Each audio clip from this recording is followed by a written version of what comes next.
ஓம் முருகா போற்றி, கந்தா போற்றி, கடம்பா போற்றி, கதிர்வேலா போற்றி, அறுபடை வீடு கொண்ட முருகப்பெருமானை போற்றி போற்றி. என் செல்ல பிள்ளையே, நீண்ட நேரமாக உன்னிடம் ஒன்றை சொல்லவே காத்திருக்கிறேன். கேட்காமல் சென்று விடாதே. இது முருகப்பெருமானின் உத்தரவு. வாழ்க்கையில் எதையும் ஏற்றுக்கொள் என் செல்லமே. பெரும்பாலான மனிதர்கள் ஒரு கற்பனை உலகிலேயே வாழ்கிறார்கள். அவர்கள் நம்புவதும் எதிர்பார்ப்பதும் பெரும்பாலும் வெளிப்படையான வாழ்க்கைக்கு ஒத்து போவதாக இருப்பதில்லை. அப்படித்தானே? இயலாத ஒரு நேர்கோடான சீரான வாழ்க்கைக்காக ஆசைப்படுகிறார்கள். அப்படி ஒரு வாழ்க்கை எவருக்குமே என்றுமே இதுவரை அமைந்ததில்லை, இனி அமையப் போவதும் இல்லை. அதனால்தான் அவர்கள் எதிர்பார்ப்புகளும் நடைமுறைகளும் ஒன்றுக்கொன்று முரணாகவே இருக்க அவர்கள் வாழ்க்கை முழுவதும் சிக்கலாகவே பார்க்கிறார்கள், சிக்கலைத்தான் அனுபவிக்கிறார்கள். அதன் காரணமாக நாளும் வாழ்வில் அமைதியை இழந்து தவிக்கிறார்கள். இந்த நாளும் உலகம்தானே இயங்குகிறது. நடக்கும் நிகழ்வுகள் பலதும் நம் கருத்துக்களை ஒத்துப்போவதில்லை. அதே நேரத்தில் நம்முடைய வாழ்க்கையில் நாம் முன்னேறாமல் இருப்பதற்கு பல நேரங்களில் மற்றவர்களையே குறை கூறி கொண்டிருக்கிறோம். அதோடு இல்லாததை நினைத்து பல நேரங்களில் மறுத்து முன்னேறத் தொடங்கி இருந்தால் இதற்குள் வாழ்வு எப்படியோ உயர்ந்திருக்கும் வாழ்க்கை நிலை. ஆகவே இருப்பதை வைத்து நிறைவு அடைவதும் இல்லாத நினைத்து வருத்தப்படாமல் வாழும் மனம் உள்ளவர்கள் எவரோ அவரை நோயற்ற நிலையுடன் நீண்ட ஆயுள் பெற்று மகிழ்ச்சியுடன் வாழ்வார்கள். அன்று தென்றல் ஒரு பாறையை கடந்து போனது. அது போகும்போது அந்த பாறையின் மேல் ஒரு சிறிய விதை கிடந்ததை கண்டது. உடனே தென்றல் அந்த விதையிடம், நீ இருக்கிற இடத்தை கண்டாயா? அது ஒரு பாறை. அங்கு உன்னால் எதுவும் செய்ய முடியாது. அதனால் என்னோடு வந்துவிடு. நான் உன்னை பாதுகாப்பாக ஒரு நல்ல நிலத்தில் விட்டு செல்கிறேன். நீ வளர்ந்து பெரிய மரமாகி விடுவாய் என கூறியது. அதற்கு அந்த விதை, பரவாயில்லை, நீ உனது வழியில் செல். நான் எனக்கு கொடுக்கப்பட்டுள்ள இடத்தில் எப்படியாவது உயிர் வாழ முயற்சி எடுக்கிறேன் என்று கூறி தென்றலோடு செல்ல மறுத்துவிட்டது அந்த விதை. தென்றலும் தன் வழியே சென்றது. ஒரு 6 மாதம் சென்றது. அந்த தென்றல் அதே வழியில் திருப்பி வந்தது. அந்த இடத்தில் ஒரு மரத்தை பார்த்ததும் தென்றலுக்கு வியப்பு. நீ அந்த விதைதானே? 6 மாத காலத்திற்குள் நீ எப்படி இவ்வளவு பெரிதாக வளர்ந்திருக்கிறாய் என்று தென்றல் அந்த விதையை மரத்தை பார்த்து கேட்டது.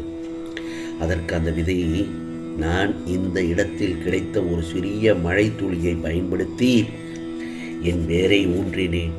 பின்னர் என் வேரை பரப்பி இன்று ஒரு பெரிய மரமாகி வளர்ந்திருக்கிறேன். நான் எங்கே இருக்கிறேன் என்பது முக்கியமல்ல, எனது மனநிலை எப்படி இருக்கின்றது என்பது தானே முக்கியம். அதனால்தான் இன்று இவ்வளவு பெரிய மரமாகத்தான் நான் உருவாக முடிந்தது என்று சொன்னது.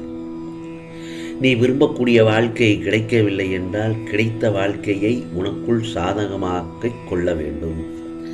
அது வாழ்க்கையில் மன நிறைவையும் அமைதியையும் ஏற்படுத்தும். கிடைத்த வாழ்க்கையை சரியான முறையில் பயன்படுத்த தவறும்போது நிம்மதியை இழக்கக்கூடிய சூழல்கள் ஏற்படும். மகிழ்ச்சியான நாட்களை தொடங்க காலை எழுந்ததும் நமக்கு இருப்பதை வைத்து மன நிறைவு கொள்ள வேண்டும். புரிகிறதா? இவற்றை உனது வாழ்க்கையில் கடைபிடித்தால் உன்னை சுற்றி உள்ள அனைத்தையும் மகிழ்ச்சியாக நீ அனுபவிக்க முடியும். புரிகிறதா என் குலச்செல்லமே? பொறுமையை விட மேலான தவமும் இல்லை. பொறுமையை விட மேலான தவமும் இல்லை. திருப்தியை விட மேலான இன்பமும் இல்லை. இரக்கத்தை விட உயர்ந்த அறமும் இல்லை. மன்னித்தலை விட ஆற்றல் மிக்க ஆயுதம் இல்லை என்றல்லவே. தோல்விகள் சூழ்ந்தாலும் இருளை விளக்கும் கதிரவன் போல அதனை நீக்கி அடுத்தடுத்த வெற்றிப்படியில் காலடி எடுத்து வை. முடியும் வரை அல்ல, உனது இலக்கினை அடையும் வரை. இந்த விடியல் உனக்கானதாகத்தான் இருக்கட்டும். முக மலர்ச்சியோடும் நம்பிக்கையோடும் எழுந்து இந்த நாளை தொடங்கிவிட்டாய் அல்லவா? நல்லதொரு நாள்தான் செல்லவே. எப்பவும் உனது வாழ்க்கையில் மிக நல்லதொரு ஏற்றத்தோடு தான் நீ வாழ்க்கையில் பயணிக்கப் போகிறாய். இன்று நீ ஒரு தேவையில்லாத வார்த்தையை சொல்ல நினைக்கும் முன் பேச முடியாத ஒருவரை நினைத்துப்பார். உனது உணவின் சுவையை பற்றி புகார் செய்வதற்கு முன் சாப்பிட எதுவும் இல்லாத ஒருவரை நினைத்துப்பார்.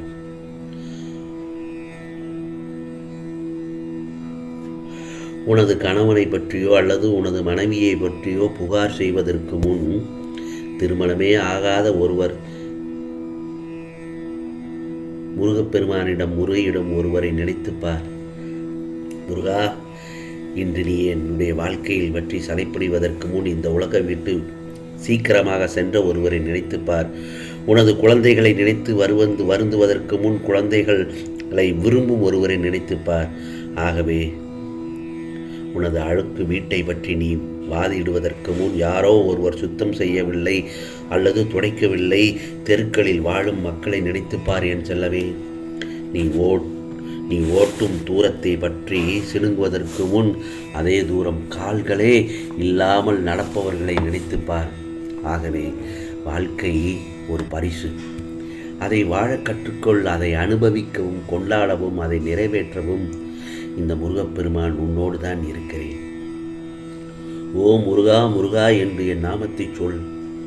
நிச்சயமாக உனக்கான ஒரு நல்லதொரு வழிகள் பிறக்கும் என் செல்லவே. இதோ உன் வாழ்க்கையில் இருள் நீங்கி வெளிச்சமாகும் நேரம் வந்துவிட்டது. நம்பிக்கையோடு நீ எதிர்நோக்கி வெற்றி நிச்சயம் வந்து சேரும். உன்னை இதுவரை எதுவும் நடக்கவில்லை என்று கவலைப்பட்டு கொண்டிருந்தாயோ, அந்த காரியம் எல்லாம் நிகழப்போகிறது. உன் வாழ்க்கையில் சந்தோஷம், மகிழ்ச்சியும், மன நிம்மதியும் எல்லாம் இரட்டிப்பாக கிடைக்கப் போகிறது என் செல்லமே. நீ எதிர்பார்த்த அனைத்தும் நல்லதோர் விஷயமாக நடக்கப் போகிறது. துன்பப்பட வேண்டிய அனைத்து கெட்ட விஷயங்களையும் நான் உன்னிடம் இருந்து விலக்கிவிட்டேன். உனக்கு சந்தோஷம்தானே? நீண்ட நேரமாக உன்னிடம் ஒன்றை சொல்ல காத்திருக்கிறேன் என்று சொன்னேன் அல்லவா? நிச்சயமாக நான் சொன்னதை எல்லாம் கேட்டு விட்டாய் அல்லவா? அப்படி இருக்கும் பட்சத்தில் உனக்கானதெல்லாம் நிச்சயமாக நல்லது தான் நடக்கும், நன்மையாகவே நடக்கும். ஓம் முருகா சரணம். ஓம் முருகா சரணம். ஓம் முருகா சரணம்.